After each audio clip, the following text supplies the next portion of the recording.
تو اس سے بہتر یا ویسی ہی اور آیت بھیج دیتی ہیں۔ کیا تم نہیں جانتے کہ اللہ ہر بات پر قادر ہے؟ کیا تمہیں معلوم نہیں کہ آسمانوں اور زمین کی سلطنت اللہ ہی کی ہے، اور اللہ کے سوا تمہارا کوئی دوست اور مددگار نہیں؟ مسلمانوں، کیا تم یہ چاہتے ہو کہ اپنے پیغمبر صلی اللہ علیہ وآلہ وسلم سے اسی طرح کے سوال کرو جس طرح کے سوال پہلے موسیٰ سے کیے گئے تھے؟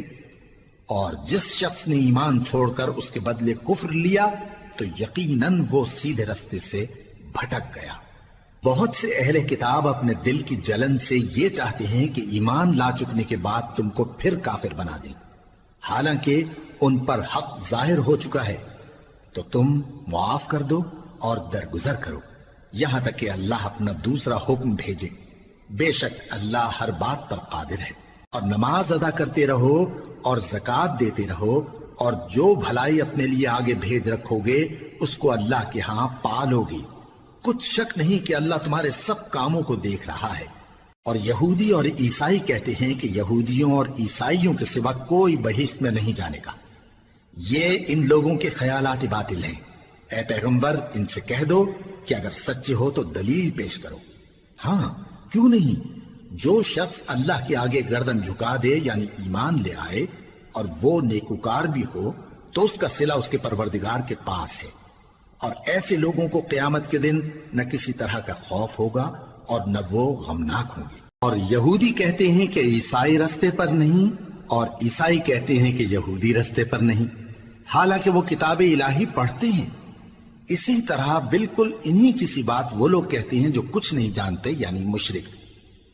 تو جس بات میں یہ لوگ اختلاف کر رہے ہیں اللہ قیامت کے دن اس کا ان میں فیصلہ کر دے گا۔ اور اس سے بڑھ کر ظالم کون جو اللہ کی مسجدوں میں اللہ کے نام کا ذکر کیے جانے کو منع کرے اور ان کی ویرانی کے لیے کوشش کرے۔ ان لوگوں کو کچھ حق نہیں کہ ان مسجدوں میں داخل ہوں مگر ڈرتے ہوئے۔ ان کے لیے دنیا میں رسوائی ہے اور آخرت میں بڑا عذاب۔ اور مشرق اور مغرب سب اللہ ہی کا ہے، تو جدھر بھی تم رخ کرو ادھر ہی اللہ کی ذات ہے۔ بے شک اللہ صاحب وسعت ہے، باخبر ہے۔ اور یہ لوگ اس بات کے قائل ہیں کہ اللہ اولاد رکھتا ہے۔ نہیں، وہ پاک ہے، بلکہ جو کچھ آسمانوں اور زمین میں ہے سب اسی کا ہے اور سب اس کے فرما بردار ہیں۔ وہی آسمانوں اور زمین کا پیدا کرنے والا ہے، اور جب کوئی کام کرنا چاہتا ہے تو اس کو ارشاد فرما دیتا ہے کہ ہو جاؤ، تو وہ ہو جاتا ہے۔ اور جو لوگ کچھ نہیں جانتے یعنی مشرک، وہ کہتے ہیں کہ اللہ ہم سے کلام کیوں نہیں کرتا یا ہمارے پاس کوئی نشانی کیوں نہیں آتی۔